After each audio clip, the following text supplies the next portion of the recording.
all the stories you hear tonight are all true. So, come join me as we enter Nightmare Truth.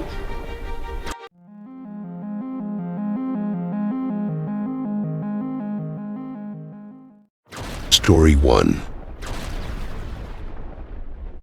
What you are about to hear is one of the strangest events in history, and for a family, a living nightmare.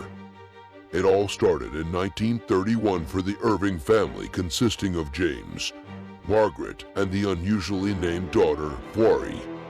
They lived in a farmhouse in the Isle of Man, England. For a while, they had been hearing scratching noises and movement coming from behind the farmhouse wooden wall panels. At first, James thought it must be a rat or a ferret trapped somehow inside the walls. Then the situation became more sinister. The family thought they'd heard a voice, a muffled voice, but a voice all the same, coming from somewhere in the house. The daughter one night went into the kitchen to get a drink. When she thought she'd heard a man's voice say, "I'm behind you," but there was nobody there. She quickly ran upstairs, distressed. James was becoming frustrated at not being able to coax the critter out from behind the wall. He started banging on the wall and growling. To the family's surprise, the creature growled back, and then the creature spoke. "I am a ghost in the form of a weasel, and I shall haunt you." And with those words began a strange, sinister lifestyle for the Irving family that would change their life forever. The self-proclaimed Jeff, as he liked to be called, it seems, was a ghost who had somehow crossed the wires during his energy-driven journey into the spectral world. He inhabited a weasel of sorts, a mongoose. Jeff would guard the house whenever the Irving family were out, or inform them if any visitors not known to the family would be approaching. After all, who wouldn't want to hide from the rent collector some weeks? Jeff was not happy about being seen and would only offer glimpses of his appearance, although he did offer glimpses to media reporters and paranormal investigators, as well as displaying other activities in their company, including drawing a rather crude picture of himself, but more on that later. The family would feed Jeff biscuits, maybe some digestives or Garibaldis, as well as chocolates and bananas.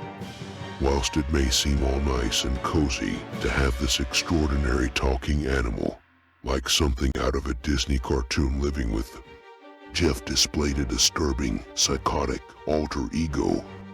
Jeff would sometimes smash things.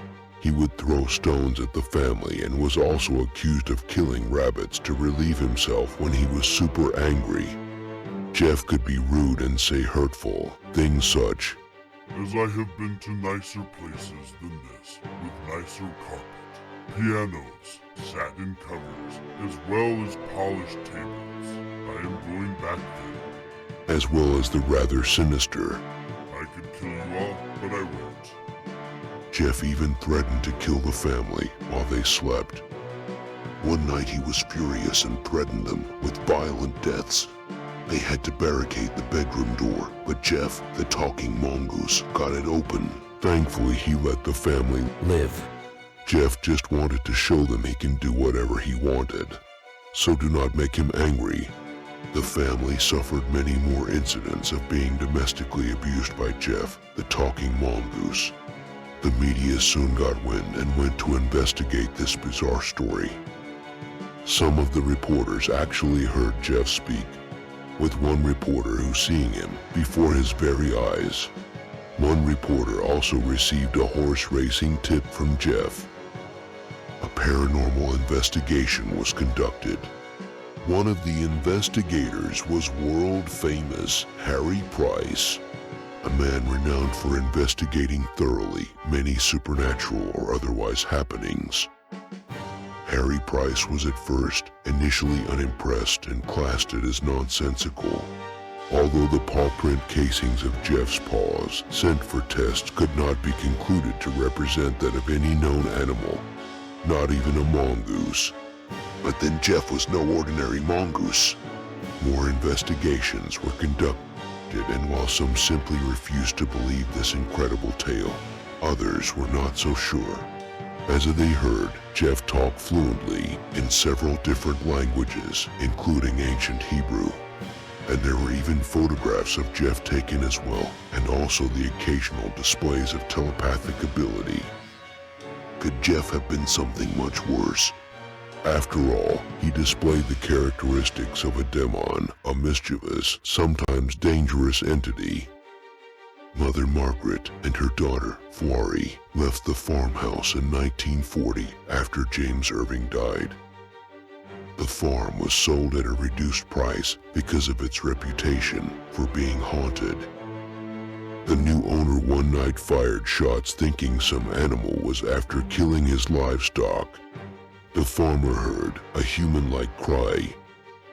Had he shot and killed Jeff, he was never seen or heard again. R.I.P. Jeff.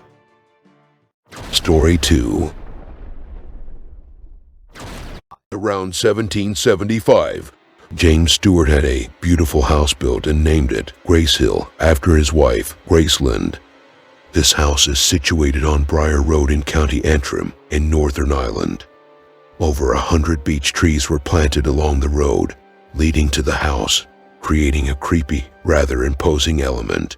They are more commonly known as the dark hedges. What could a creepy, lonely, dark road such as this also have to make it even creepier? That's right, a ghost. And you are in luck, for this road is roamed by the ghost of the Grey Lady. Who the Grey Lady is remains a mystery. Some believe she is the ghost of somebody buried in a nearby graveyard, a forgotten spirit who collides through the trees on Halloween night.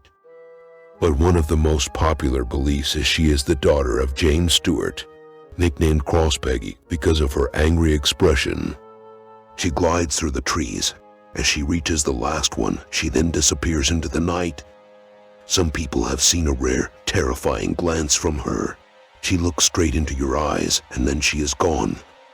Just a few years ago, a lady encountered this horrific incident when she and her husband were driving on Briar Road at night when suddenly, their car skidded along the road due to a burst tire.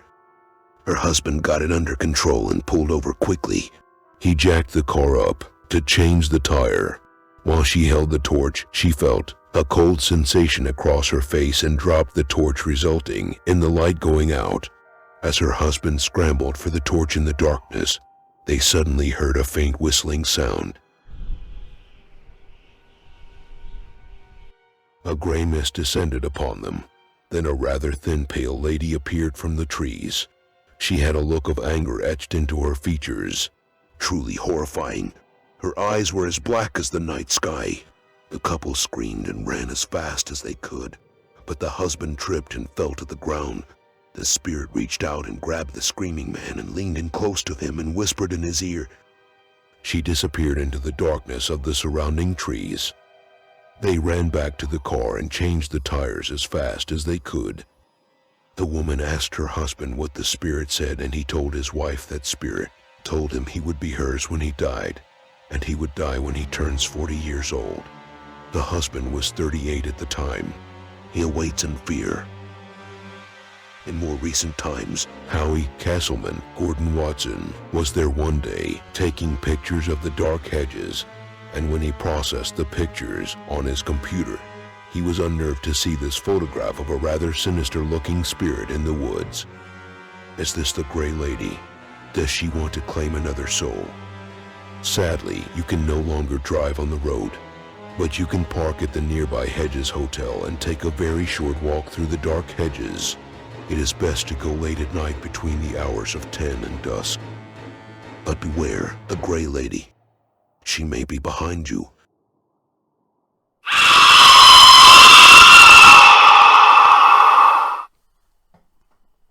Did you lock your door? Sleep tight.